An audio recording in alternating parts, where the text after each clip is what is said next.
Good morning all of you. শুরু করছি আজকের টপিক। তো আজকের আলোচ্য বিষয় হলো বৈদ্যুতিক কার্য ক্ষমতা ও শক্তি, মানে যেটাকে আমরা বলি electrical work, power and energy. Okay, তো প্রথমেই আমরা শুরু করব ইলেকট্রিক্যাল ওয়ার্ক। কিন্তু ইলেকট্রিক্যাল ওয়ার্ক জানার আগে তোমাদের জানতে হবে মেকানিক্যাল ওয়ার্ক কাকে বলে। ওকে, মানে যান্ত্রিক কার্য কাকে বলে। তো এখানে দেখো ডেফিনেশনটা আগে বলি, তারপরে বোঝাচ্ছি। If a force F moves a body through a distance S in the direction of application then work done W equal to F into S. মানে এখানে কি বলছে না, যদি কোনো বডির মধ্যে আমি এফ পরিমাণ বল প্রয়োগ করি এবং ওই বডিটার যদি মুভমেন্ট হয় এবং সেটা যদি মুভমেন্ট এস ডিস্টেন্স পর্যন্ত যায়, তাহলে যে পরিমাণ বল প্রয়োগ করলাম সেটা ইনটু যে পরিমাণ ডিস্টেন্স গেল সেইটার গুণফলকে আমরা বলছি ডব্লু। তো এখানে দেখো, এখানে একটা বস্তু রয়েছে যেখানে আমার বল প্রয়োগ করার জন্য কি হচ্ছে, ডিস্টেন্স এস মুভ করছে, ঠিক আছে। তাহলে বল ইনটু সরণ মানে force into distance equal to হচ্ছে কার্য। ধরো কোনো একটা টেবিল রয়েছে, টেবিলটাকে তোমাকে মানে বল প্রয়োগ করে ওটা সরাতে বলা হলো, কিন্তু তুমি সরাতে পারলে না, তাহলে কিন্তু তোমার দ্বারা কোনো কার্য হলো না। যতক্ষণ পর্যন্ত কোনো বস্তুর সরণ না ঘটবে ততক্ষণ কিন্তু কোনো কার্য হবে না। এবার ধরো তুমি একটা বল প্রয়োগ করলে, এবার বল প্রয়োগ করার ফলে টেবিলটা কিছুটা সরে গেল, কতটা, ধরো এস ডিস্টেন্স তুমি সরাতে পারলে, তাহলে যে পরিমাণ তুমি বলটা প্রয়োগ করলে এবং যতটা ডিস্টেন্স গেল সেই দুটোর গুণফলকেই বলা হচ্ছে কার্য। ক্লিয়ার? তাহলে এফ পরিমাণ বল প্রয়োগ করার ফলে যদি এস পরিমাণ ডিস্টেন্স যায়, তাহলে দুটোর গুণফলই হচ্ছে কৃতকার্য বা work done. Unit of work হচ্ছে জুল, তার মানে কার্যের একক হচ্ছে জুল। তাহলে এতক্ষণ আমরা মেকানিক্যালি ওয়ার্ক কাকে বলে সেটা জানলাম। এবার আমরা জানবো ইলেকট্রিক্যাল ওয়ার্ক বা বৈদ্যুতিক কার্য কি। ওকে, তো বৈদ্যুতিক কার্য কি বলছে দেখো, যদি কোনো সার্কিটের মধ্যে ভি পরিমাণ ভোল্টেজ অ্যাপ্লাই করার পর ওই সার্কিটে কিউ পরিমাণ চার্জ প্রবাহিত হয়, তাহলে ওই সার্কিটের মোট কার্য হবে ভি ইন্টু কিউ। ঠিক আছে, মানে এতক্ষণ কি করছিলাম আমরা, কোনো বডির মধ্যে ভোল্টেজ বডির মধ্যে ফোর্স অ্যাপ্লাই করছিলাম, কিন্তু ইলেকট্রিক্যালের ক্ষেত্রে কি হবে, কোনো ইলেকট্রিক্যাল সার্কিটের মধ্যে আমাকে সাপ্লাই ভোল্টেজ অ্যাপ্লাই করতে, মানে ওখানে বল প্রয়োগ করছিলাম কোনো বডির মধ্যে, এখানে কি করব আমি ভোল্টেজ অ্যাপ্লাই করব। ওখানে কি হচ্ছিল, এস ডিস্টেন্স যাচ্ছিল, এখানে কিউ পরিমাণ চার্জ ফ্লো হচ্ছে, তাহলে এস এর সাথে কম্পেয়ার হচ্ছে চার্জ আর ফোর্সের সাথে কম্পেয়ার হচ্ছে ভোল্টেজ। তাহলে কোনো ইলেকট্রিক্যাল সার্কিটের মধ্যে ভি পরিমাণ ভোল্টেজ অ্যাপ্লাই করার পর যদি কিউ পরিমাণ চার্জ ফ্লো হয়, তাহলে এই সাপ্লাই ভোল্টেজ এবং ফ্লো অফ দ্য চার্জের গুণফলকেই আমরা কি বলবো, কার্য। তাহলে W equal to V into Q. Clear? তো এখানে দেখো একটা ইলেকট্রিক্যাল সার্কিট দেখা যাচ্ছে যেখানে কি হচ্ছে, ভি পরিমাণ ভোল্টেজ অ্যাপ্লাই করার পর দেখো কিউ পরিমাণ চার্জ ফ্লো হচ্ছে, তাহলে ভি ইন্টু কিউ এই দুটোর গুণফলটাই হচ্ছে বৈদ্যুতিক কার্য। ক্লিয়ার?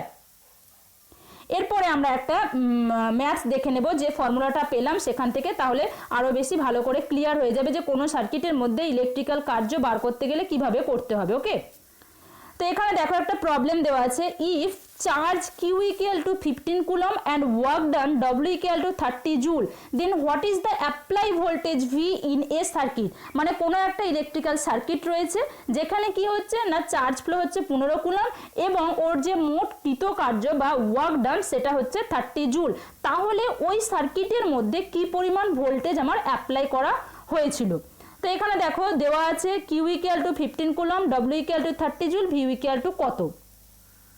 তো এখানে দেখো আমরা জানি, সবাই জানি যে ফর্মুলাটা আমরা একটু আগে পেলাম, we know that W equal to V into Q. তাহলে ভি ইকুয়াল, আমাকে যেহেতু ভি বার করতে হবে, তাহলে V equal to W by Q হয়ে গেল।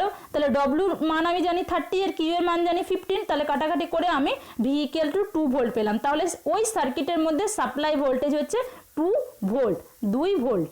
ওকে, এরপরে আমরা জানবো বৈদ্যুতিক ক্ষমতা বা ইলেকট্রিক্যাল পাওয়ার কাকে বলে। তো এখানে দেখো সময়ের সাপেক্ষে কার্য করার হারকে ক্ষমতা বলছে। মানে ধরো একটা সার্কিটের মধ্যে আমি ভি ভোল্টেজ অ্যাপ্লাই করেছি, যার ফলে আমার কিউ পরিমাণ চার্জ ফ্লো হচ্ছে।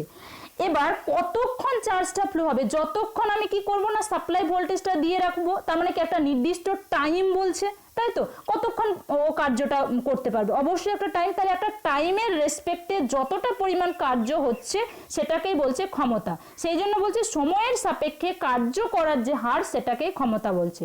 অর্থাৎ একক সময়ে যে পরিমাণ কার্য করা হয়, একটা নির্দিষ্ট টাইমে যে পরিমাণ কার্য হচ্ছে সেটাই হচ্ছে ওই সার্কিটের ক্ষমতা। ক্ষমতা হচ্ছে একটা স্কেলার রাশি, কারণ ক্ষমতার কোনো দিক নেই, শুধুমাত্র মান রয়েছে, তাই ক্ষমতা হচ্ছে একটা কি বললাম না স্কেলার রাশি। তো এখানে দেখো বলছে যদি টি সময়ে ডব্লু পরিমাণ কার্য করা হয়, আমরা আগেই জানলাম যে কার্যকে ডব্লু দিয়ে ডিনোট করা হয়, তাহলে এবার যদি একটা নির্দিষ্ট টাইম মানে টি সময়ে যদি ডব্লু পরিমাণ কার্য করা হয় তাহলে আমরা কি পাচ্ছি, ক্ষমতা ইকুয়াল টু কার্য বাই সময়, মানে একটা নির্দিষ্ট টাইমে যতটা পরিমাণ কার্য হচ্ছে তাহলে কার্য বাই সময় হচ্ছে ক্ষমতা। অর্থাৎ আমরা বলতে পারি P equal to W by T, মানে পি দিয়ে আমরা পাওয়ারকে ডিনোট করছি আর ডব্লুটা হচ্ছে কার্য, সময়টা হচ্ছে টি, তাহলে P equal to W by T, এটাই হচ্ছে ইলেকট্রিক পাওয়ার। এবার আমরা জানি ডব্লু ইকুয়াল টু কি, ভি ইন্টু কিউ, আবার কারেন্ট হচ্ছে I equal to Q by T. একটা নির্দিষ্ট টাইমে যে পরিমাণ চার্জ ফ্লো হয়, আগের বলেছিলাম, আগের যখন ভিডিওটা করেছিলাম কারেন্ট ভোল্টেজের ওপরে, তখন সেখানে বলেছিলাম একটা নির্দিষ্ট টাইমে যে পরিমাণ চার্জ ফ্লো হবে কোনো সার্কিটের মধ্যে সেটাই হচ্ছে কারেন্ট। তাহলে আমরা এখানে দেখো কতগুলো ফর্মুলা পাচ্ছি, W equal to V into Q একটা পেলাম, আবার কারেন্ট পাচ্ছি কিউ বাই টি। তাহলে এখান থেকে আমি আবার মিনিমাইজ করে ফর্মুলাটা পাচ্ছি কি না Q equal to IT, Q equal to IT. এবার আমি দেখো এই কিউ এর জায়গাতে আমি ফর্মুলাটা এবার বসাবো, তাহলে আমরা এখানে ক্ষমতা ইকুয়াল টু কি পেলাম, P equal to W by T. এবার ডব্লু ইকুয়াল টু জানি ভি বাই কিউ, তাহলে ডব্লুর জায়গাতে আমি ভি ইন্টু কিউ, তাহলে ডব্লুর জায়গাতে ভি ইন্টু কিউ বসালাম ডিভাইডেড বাই টি। এবার কিউ এর ভ্যালু আমি কি জানি আইটি, তাহলে এখানে ভি ইন্টু আইটি করলাম বাই টি, তাহলে টি টি কেটে গেল, তাহলে P equal to V into I, তার মানে আলটিমেট আমি ফর্মুলা কি পেলাম, P equal to V into I. তাহলে ইলেকট্রিক্যাল পাওয়ার যখন আমি বলবো তখন কি বলবো না কোনো সার্কিটের মধ্যে যে পরিমাণ সাপ্লাই ভোল্টেজ দেওয়া হচ্ছে এবং যতটা পরিমাণ কারেন্ট ফ্লো হচ্ছে সেটাই হচ্ছে আমার বৈদ্যুতিক পাওয়ার বা ইলেকট্রিক্যাল পাওয়ার।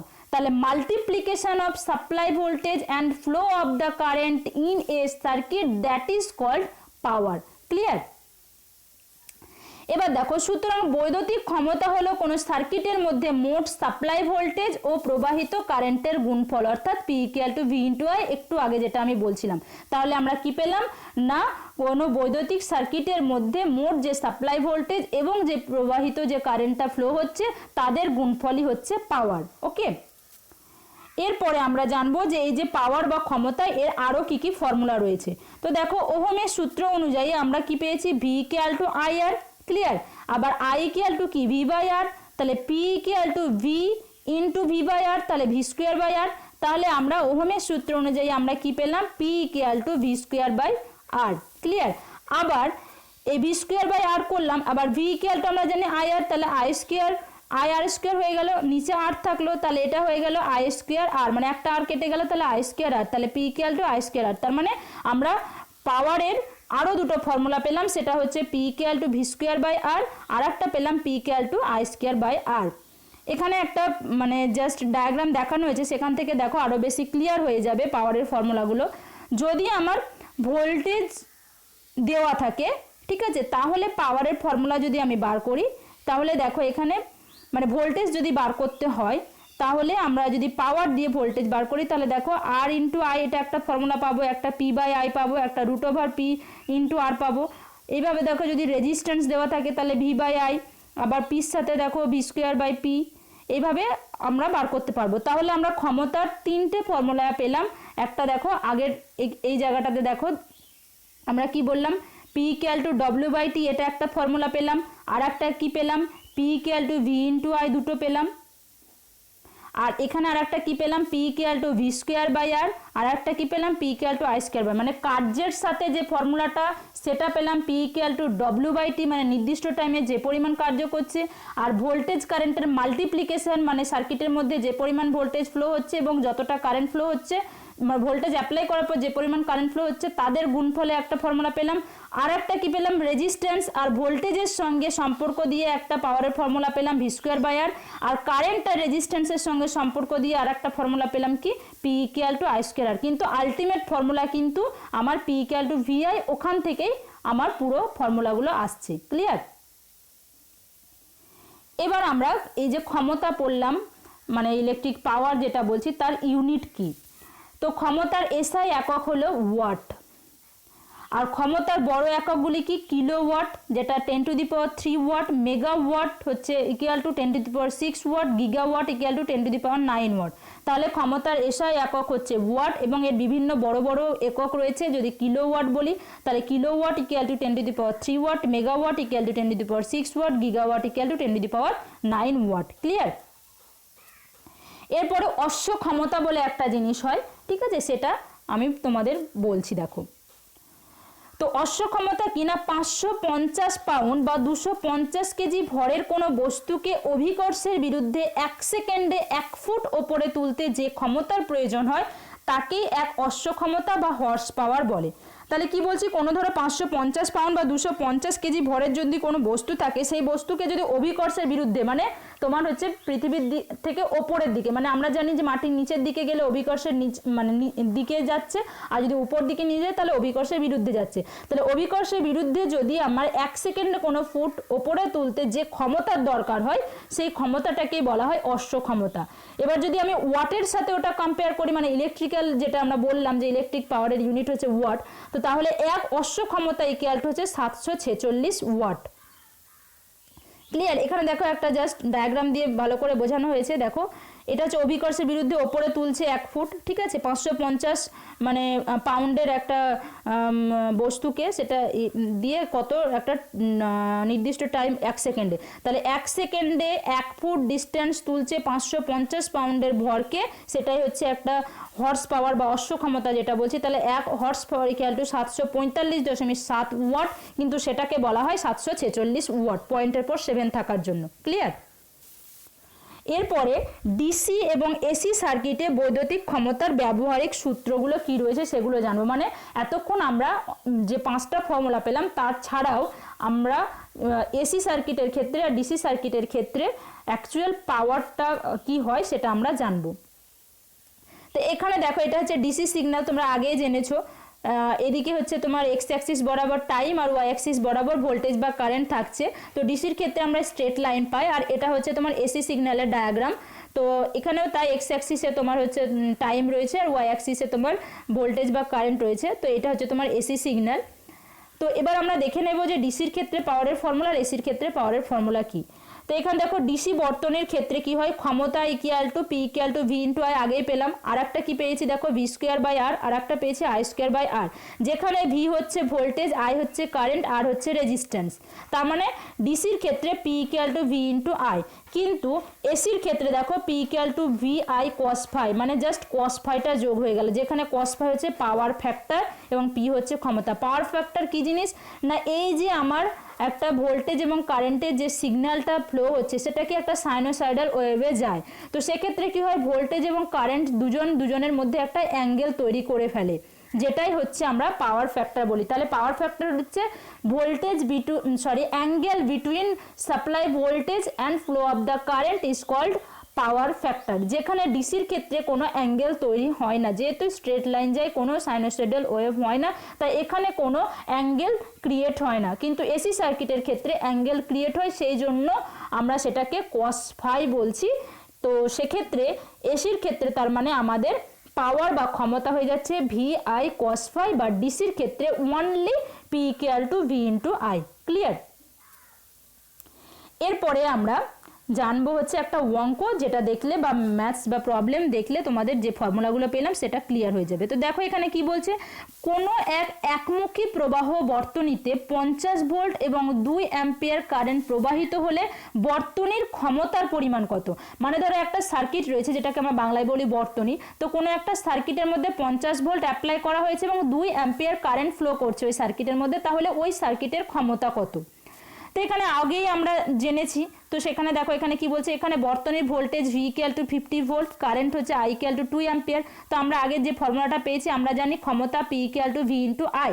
সুতরাং P = কি হবে 50 × 2, মানে এখানে V এর মান হচ্ছে 50 আর I এর মান হচ্ছে 2, তাহলে ক্ষমতা P = আমরা পেয়ে গেলাম 100 ওয়াট। তাহলে ওই সার্কিটে বা ইলেকট্রিক্যাল সার্কিটে আমার পাওয়ার হয়ে যাচ্ছে 100 ওয়াট। এবার আমরা জানবো বৈদ্যুতিক শক্তি বা ইলেকট্রিক্যাল এনার্জি কাকে বলে। তো এখানে দেখো কোনো বস্তুর কার্য করার সামর্থ্যকে শক্তি বলে। শক্তির এসআই একক হচ্ছে জুল, মানে এটা হচ্ছে তোমার মেকানিক্যাল বা যান্ত্রিক এনার্জি।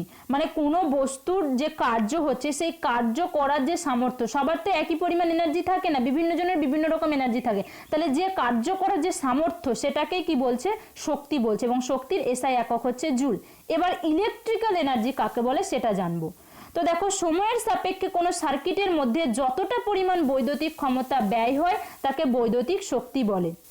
অর্থাৎ বৈদ্যুতিক শক্তি হলো ক্ষমতা ও সময়ের গুণফল। মানে আমাদের যে বৈদ্যুতিক যে ক্ষমতাটা মানে এতক্ষণ জানলাম, সেই ক্ষমতাটা যদি একটা নির্দিষ্ট টাইমের মধ্যে আমার ব্যয় হয়, মানে ক্ষমতা তো ব্যয় হবেই একটা শক্তি, তো তাহলে এই যে ক্ষমতাটা যে আমার খরচ হচ্ছে বা কনজিউমড হচ্ছে সেটা যদি একটা নির্দিষ্ট টাইমে হয়, মানে কতক্ষণ, অবশ্যই একটা ক্ষমতা তো শেষ হতে বা ব্যয় হতে তো একটা সময় লাগবে, তাহলে যদি একটা নির্দিষ্ট টাইম বা সময়ের সাপেক্ষে যদি কোনো সার্কিটের মধ্যে আমার ক্ষমতা ব্যয় হয় বা যে পরিমাণ ক্ষমতা ব্যয় হচ্ছে বা খরচ হচ্ছে বা কনজিউমড হচ্ছে সেটাকে আমরা কি বলছি বৈদ্যুতিক শক্তি। তাহলে আরো একবার বলি, কোনো ইলেকট্রিক্যাল সার্কিটের মধ্যে নির্দিষ্ট টাইমে যতটা পরিমাণ পাওয়ার খরচ হচ্ছে বা ইলেকট্রিক ক্ষমতা খরচ হচ্ছে বা কনজিউমড হচ্ছে সেটাকেই আমরা কি বলছি বৈদ্যুতিক শক্তি বলছি। অর্থাৎ বৈদ্যুতিক শক্তি হলো কি ক্ষমতা ও সময়ের গুণফল। মানে আগে পেয়েছি আমরা ক্ষমতাকে P দিয়ে ডিনোট করা হয়, তাহলে ক্ষমতা বৈদ্যুতিক ক্ষমতা এবং যতটা মানে টাইমে বৈদ্যুতিক ক্ষমতাটা খরচ হচ্ছে সেটার গুণফলকে আমরা কি বলছি না বৈদ্যুতিক শক্তি বলছি। তাহলে বৈদ্যুতিক শক্তি ইকুয়াল টু ক্ষমতা ইন্টু সময়, অর্থাৎ E = P × T, মানে ইলেকট্রিক্যাল এনার্জিকে E দিয়ে ডিনোট করা হয়, আর আগে পেয়েছি ক্ষমতা P আর হচ্ছে টাইম হচ্ছে T, তাহলে P × T, তাহলে ক্ষমতা ইন্টু টাইম হচ্ছে equal two electrical energy. Clear? তো এখানে দেখো কি বলছে, সুতরাং বৈদ্যুতিক শক্তির একক হলো ওয়াট আওয়ার, মানে পাওয়ারের ইউনিট আমরা ওয়াট পেয়েছি এবং টাইমের ইউনিট আমরা জানি আওয়ার, তাহলে এখানে ওয়াট আওয়ার যেটাকে WH বলছি বা কিলো ওয়াট আওয়ার। তাহলে আমরা ইলেকট্রিক্যাল এনার্জির ইউনিট কি পেলাম কিলো ওয়াট আওয়ার বা ওয়াট সেকেন্ড বা ওয়াট মিনিট। ওকে, এরপরে বিওটি বলে একটা জিনিস হয় যেটার ফুল ফর্ম হচ্ছে বোর্ড অফ ট্রেড ইউনিট। তো এই বিওটি জিনিসটা কি, বিওটি ইউনিটটা কি সেটা বলবো। তো 1 কিলোওয়াট ক্ষমতা সম্পন্ন কোনো বৈদ্যুতিক যন্ত্র 1 ঘন্টা ধরে চললে যে পরিমাণ তড়িৎ শক্তি ব্যয় হয় তাকে 1 বিওটি ইউনিট বা বোর্ড অফ ট্রেড ইউনিট বলা হয়। একে সাধারণত ইউনিটও বলা হয়। তাহলে কি বলছি না, যদি কোনো বৈদ্যুতিক সার্কিট বা ইলেকট্রিক্যাল সার্কিটে 1 ঘন্টায় যে পরিমাণ শক্তি আমার খরচ হবে, তাহলে কি বললাম কোনো ইলেকট্রিক্যাল সার্কিটের মধ্যে 1 ঘন্টায় যে পরিমাণ শক্তি খরচ হবে সেটাকেই বলবো 1 বিওটি বা বোর্ড অফ ট্রেড ইউনিট বা 1 ইউনিট। তো 1 বিওটি ইউনিট সমান 1 kilo watt into 1 hour. Clear? তাহলে 1 বিওটি ইউনিট সমান কি পেলাম 1 কিলো ওয়াট ইন্টু 1 আওয়ার, মানে 1 ঘন্টায় 1 কিলো ওয়াট আমার ক্ষমতা খরচ হচ্ছে, সেটাই হচ্ছে আমার 1 বিওটি। এবার এখানে সিমিলার আমি একটা অঙ্ক দেখতে পাচ্ছি, দেখো এখানে এই অঙ্কটা মানে করলে তোমাদের ফর্মুলাগুলো আরো বেশি ক্লিয়ার হয়ে যাবে। তো এখানে দেখো একটা বর্তনীতে 100 ওয়াটের একটি বাল্ব আছে, তার মানে একটা সার্কিটের মধ্যে কি হয়েছে 100 ওয়াটের একটি বাল্ব আছে, 5 ঘন্টা ধরে চললে ওই বর্তনীতে কত বৈদ্যুতিক শক্তি খরচ হয়। মানে একটা সার্কিটে 100 ওয়াটের একটা বাল্ব লাগানো আছে, সেই বাল্বটা কি হচ্ছে 5 ঘন্টা ধরে মানে চালানো হচ্ছে, তাহলে ওই সার্কিটের মধ্যে কি পরিমাণ বৈদ্যুতিক শক্তি খরচ হবে। এবং তার সাথে আরো একটা প্রশ্ন বলে দিয়েছে প্রতি ইউনিট বিদ্যুতের মূল্য যদি 5 টাকা হয় তাহলে ওই ব্যয়িত অর্থের পরিমাণ কত হবে। ক্লিয়ার? তো এবার দেখো আমরা সলভ করছি অঙ্কটা। তো এখানে কি বলছে দেখো, ক্ষমতা বলে দিয়েছে পি ইকুয়াল টু 100 ওয়াট, সময় টি বলে দিয়েছে 5 আওয়ার্স, আর শক্তি ই ইকুয়াল টু আমাদের বার করতে হবে। তো আগেই আমরা ফর্মুলা পেয়েছি, দেখো আমরা জানি শক্তি E equal to P into T, মানে একটা নির্দিষ্ট টাইমে যতটা পরিমাণ পাওয়ার কনজিউমড হচ্ছে সেটাই হচ্ছে শক্তি, আগে পেলাম। তাহলে অর্থাৎ ব্যয়িত শক্তি ই ইকুয়াল টু 100 ইন্টু 5, মানে পি এর ভ্যালু 100 আর টি এর ভ্যালু 5। তাহলে 100 ইন্টু 5 আর হচ্ছে আমি 1000 কেন করেছি, কারণ এটা আমাকে শুধু ওয়াটে দেওয়া আছে, সেটাকে আমাকে কিলো ওয়াটে করতে হবে, কারণ আমরা এনার্জির ইউনিট জানি কিলো ওয়াট আওয়ার। ঠিক আছে, তাহলে কিলো ওয়াট আওয়ারে বা কিলো ওয়াটে করতে গেলে আমাকে 1000 দিয়ে ডিভাইড করতে হবে। তাই এখানে আমি জাস্ট 1000 দিয়ে ডিভাইড করেছি। তো এখানে জাস্ট আমি অঙ্কটা আমি ক্যালকুলেট করে আমি ই ইকুয়াল টু কত পেয়েছি, 0.5 ইউনিট। ওকে, তো 1 ইউনিট সমান 1 কিলো ওয়াট আওয়ার, ওই যে বললাম সেই জন্য 1000 দিয়ে ডিভাইড করেছিলাম। তাহলে আমি এনার্জি কত পেলাম, 0.5 ইউনিট। তাহলে ওই সার্কিটের মধ্যে যে বৈদ্যুতিক শক্তি খরচ হচ্ছে সেটা হচ্ছে 0.5 ইউনিট বা 0.5 কিলো ওয়াট আওয়ার। ক্লিয়ার? এখানে ইউনিট লিখেছি, ওটা কিলো ওয়াট আওয়ারও বলতে পারো। এবার কি বলছে দেখো, যদি ওই ইউনিটে প্রতি ইউনিটের দাম যদি 5 টাকা হয় তাহলে কি পরিমাণ টাকা খরচ হবে বা ব্যয় হবে। তাহলে এখানে জাস্ট 5 দিয়ে গুণ করলে হবে, কারণ এটা হচ্ছে তোমার ওই সার্কিটের মধ্যে 0.5 ইউনিট আমার বেরিয়েছে। এবার 1 ইউনিটের দাম বলছে, তাহলে 0.5 ইউনিটের দাম কত, জাস্ট ঐকিক নিয়মে। তাহলে খরচ হবে কত, 0.5 ইন্টু 5 মানে 2.50, মানে 2 টাকা 50 পয়সা আমার ওই সার্কিটের খরচ হবে। ক্লিয়ার?